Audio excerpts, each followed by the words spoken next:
A recent contest for the next SCP Roleplay update was announced by Meta. As a result, both the requirements and the rewards are displayed in the image below. You can post a video outlining the concepts and ideas you have for the future update. I'll be creating a video on the predictions I've established.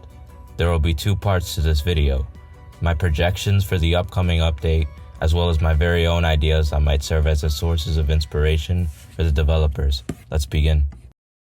In the predictions part of the video, I want to touch upon some map problems. Resize or remove any unneeded rooms, areas, or passageways that aren't used by players or aren't required for roleplaying. The facility's back hallway where the medical sector had stood is one example of this. That area has been a dead zone ever since the medical sector was moved elsewhere. Therefore, in the upcoming update, the back hallway may have areas added to it, or it can be removed. On another note, players with low-end devices may run the game more smoothly by scaling down various areas, such as the shooting range, the closet in Sector 3, and the medical sector. In reference to correcting the map, Sector 1 appears to be the area that has received the least attention in the game, because it is mostly used for the auditorium. The rooms and offices that surround the auditorium are unused. Sector 1 should be improved and given equal weight to Sector 2 and 3.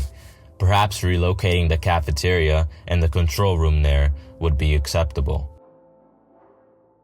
It appears that the Chaos Insurgency team has easy access to all areas of the facility. I'd want to talk briefly about the CDC, the control room, and the transformer room. There is a single vent that conveniently gives you easy access to these three places, which are shown on the map to be rather near to one another.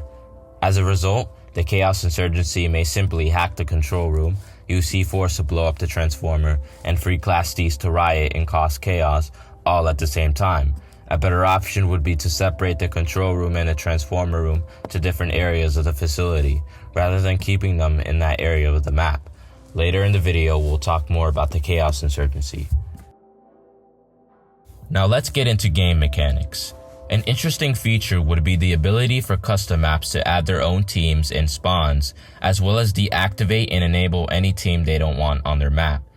In a custom server, adding new teams of your choosing may enable extra role-playing elements. This also involves removing any teams that are currently active on custom servers. You might, for instance, remove Administrative Department or Chaos Insurgency from your server. Expanding the number of teams can in fact add more mechanics in the game, which improves the role-playing experience.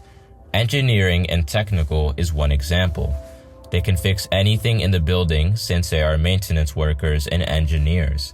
Fixes for things like the lighting, gas leaks, electrical issues, etc. Another team that has received much praise are the janitors, and would be a great feature if done right.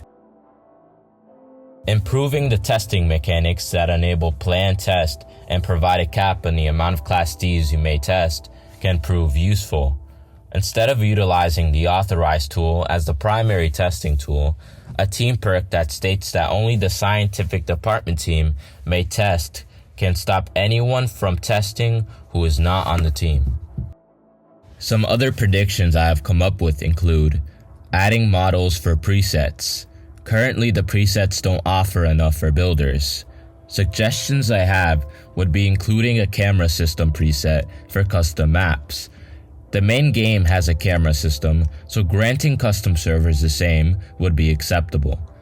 On the topic of adding main game mechanics to custom servers, adding hacking mechanics, C4 mechanics, and maybe expanding this SCP spawn list is acceptable as well. What Operator Adex said about the autosaving is also a wonderful idea that should be added.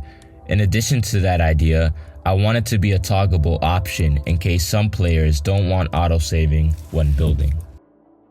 Now for this section of the video, I want to touch upon some ideas I have. These ideas may or may not be added to the game, which is why they are ideas. They are meant to inspire creativity. An improved outside sector. Currently, all that there is on the exterior is a helipad. It would be wonderful if the outside space was more expansive, visually amazing, and compelling, providing genuine motivation for Class D inmates to flee. Regarding the outside, it makes more sense to move the Chaos Insurgency spawn outside to a base rather than a vent spawn. Access to the vents can be obtained from the outside. Redesigned for Sector 3. This sector is visually boring compared to the rest of the map. It does not carry the same tone as the rest of the map.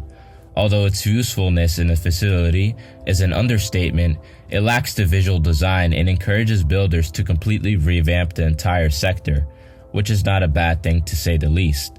Just an idea if you're willing to revamp the entire sector.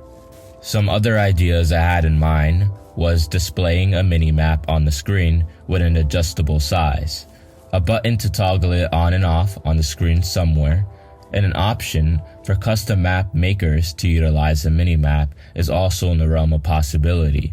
This feature can provide many uses for new players as well as spot your own department/teammates on the map. That is all the ideas and predictions I have come up with.